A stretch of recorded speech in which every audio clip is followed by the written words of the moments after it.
पहले दो की जरूरत आपकी अच्छी जिंदगी और खुशहाली के लिए है।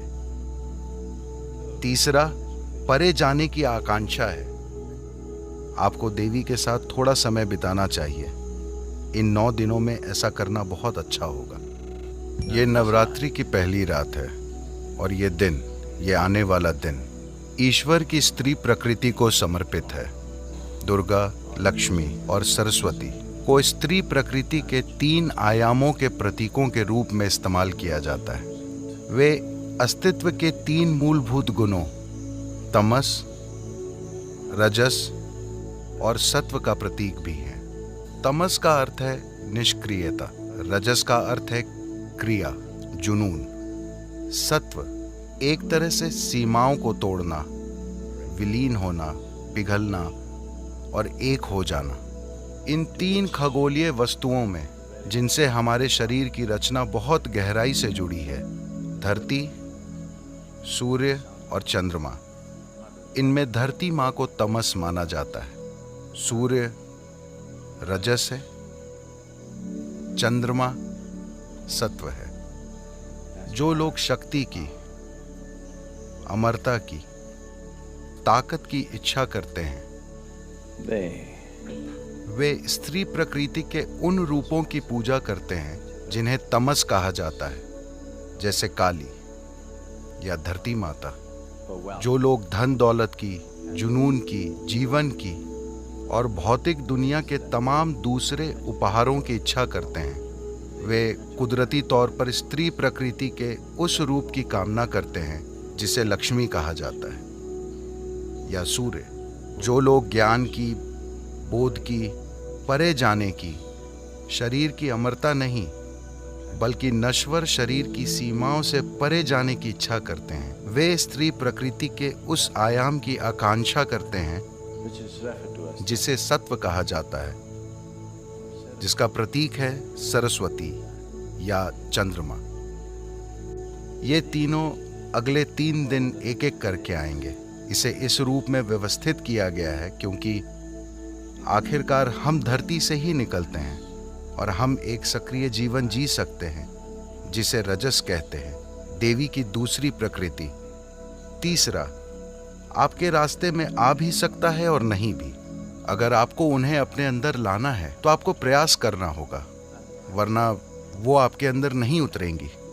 जिन लोगों को ये नहीं पता, लिंग भैरवी की प्राण प्रतिष्ठा 3 मूलभूत चक्रों के साथ की गई है। ध्यान लिंग में 7 चक्र हैं। उनमें सिर्फ 3 चक्र हैं जो तमस, रजस और सत्व के 3 आयामों का प्रतीक है। तमस पृथ्वी की प्रकृति है और आज उनका दिन है और वही जन्म देती हैं। गर्भ की जो अवधि हम कोख में बिताते हैं वो समय तमस है। यह अवस्था लगभग शीत निद्रा जैसी होती है, मगर विकास होता रहता है। तो तमस पृथ्वी की आपके जन्म की प्रकृति है। जैसे ही आप बाहर आते हैं आप सक्रिय हो जाते हैं, रजस शुरू हो जाता है। अगर आप पर्याप्त जागरूक हुए या पर्याप्त खुशकिस्मत हुए तो सत्व आपको छुएगा, वरना रजस का रंग ऐसा है कि जब तक सब अच्छा चलता रहता है वो अच्छा रहता है।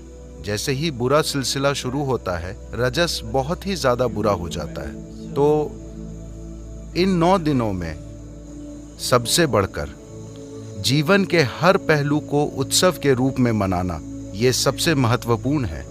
अगर आप हर चीज को उत्सव के रूप में लेते हैं तो आप जीवन को लेकर गंभीर ना होते हुए भी पूरी तरह जुड़े होना सीख लेते हैं। अभी ज्यादातर इंसानों के साथ समस्या ये है कि अगर उन्हें कोई चीज महत्वपूर्ण लगती है तो वे उसे लेकर बहुत गंभीर हो जाएंगे। अगर उन्हें लगता है कि वो उतना महत्वपूर्ण नहीं है तो वे उसे लेकर लापरवाह हो जाएंगे, उसमें जरूरी भागीदारी नहीं दिखाएंगे। ये सही तरीका नहीं है। सही रास्ता, जीवन का रहस्य बस यही है, हर चीज को बिना गंभीर हुए देखना मगर पूरी तरह जुड़े रहना, किसी खेल की तरह। यही वजह है कि जीवन के सबसे गहन पहलुओं का उत्सव मनाया जाता है ताकि आप उसे चूके नहीं। अगर आप गंभीर हैं, वो बहुत गंभीर स्थिति में है का मतलब आपको पता है कि अगला कदम किधर होता है। और ढेर सारे लोग गंभीर स्थिति में हैं। उनके साथ सिर्फ एक ही चीज होती है जिसकी कोई अहमियत है, बाकी चीजें उनसे कतरा कर निकल जाएंगी, क्योंकि जिस चीज को वे गंभीर नहीं मानते वे उसमें भागीदारी और समर्पण नहीं दिखा पाते। सारी समस्या बस यही है। प्रकृति हमें जो छोटे छोटे सहारे देती है उनका लाभ उठाना अच्छी बात है। अपनी खुद की शक्ति के साथ आगे बढ़ना असंभव नहीं है, लेकिन ज्यादा लोग ऐसा नहीं कर पाए हैं, बस इतना ही। तो इन 9 दिनों का लाभ उठाएं। अगर आप इन 9 दिनों के लिए यहाँ हैं तो कृपया उसका लाभ उठाएं। आपको देवी के साथ थोड़ा समय बिताना चाहिए। इन 9 दिनों में ऐसा करना बहुत अच्छा होगा। तो आज वो दिन है, आप धरती पर बैठे हैं, आपको बस उनके साथ एक होकर रहना सीखना चाहिए। आप वैसे भी उनका एक हिस्सा हैं। जब उनकी मर्जी होती है केवल तभी वे आपको निकालती हैं। जब वे चाहेंगी वो आपको खींच लेंगी। तो जो पूरी तरह निष्क्रियता थी वो गतिशील रजस बन गई है। ये जीवन शायद सभी सीमाओं के परे चले जाए या शायद उसी चीज में वापस चले जाए। दुर्गा लक्ष्मी सरस्वती कभी नहीं हुई। इसका मतलब है कि आप चक्कर लगा रहे हैं, आप जाल में फंसे हैं। जीवन मृत्यु जीवन मृत्यु जीवन मृत्यु। दूसरे आयाम का आना अभी बाकी है। ये दोनों तो वैसे भी होंगे। जो निष्क्रियता की अवस्था में है वो रजस और सक्रियता की स्थिति में आएगा। ये एक व्यक्ति के रूप में आपके साथ हो रहा है, ये पृथ्वी के साथ हो रहा है, ये आकाश गंगा के साथ हो रहा है, ये पूरे ब्रह्मांड के साथ हो रहा है। वो निष्क्रियता की स्थिति में जाकर फिर सक्रिय होता है और फिर निष्क्रियता की अवस्था में चला जाता है।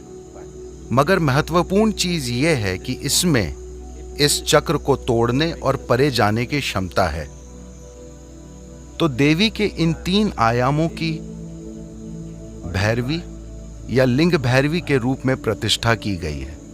आपको अस्तित्व और पोषण के इन आयामों को अपने लिए प्राप्त करने में सक्षम होना चाहिए, क्योंकि आपको इन तीनों की जरूरत है। तो नवरात्रि इसके साथ शुरू होती है। यह न सिर्फ एक शानदार प्रतीक है, बल्कि ये ऊर्जा के स्तर पर भी सच है। हर महीने, सिर्फ साल में एक बार नहीं, अमावस्या के बाद हर महीने पहले 3 दिन ऐसे होते हैं। अमावस्या निष्क्रियता की अवस्था है, जिसमें 5 तत्व अपने अंदर एक तरह के एकीकरण से गुजरते हैं। अगला दिन हल्की निष्क्रियता का होता है, फिर वो सक्रिय होता है। इसके बाद परे जाने की गुंजाइश होती है। चंद्रमा प्रकट होने लगता है, जो निष्क्रियता की अवस्था में और उसके बाद सक्रियता और उलझन की अवस्था में था, उसने अब परे जाने की एक संभावना खोली है। ये हर महीने हो रहा है।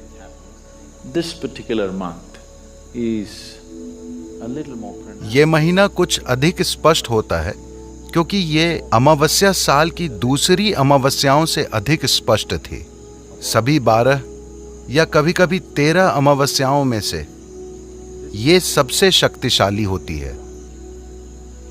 जो कल थी, आज पहला दिन है।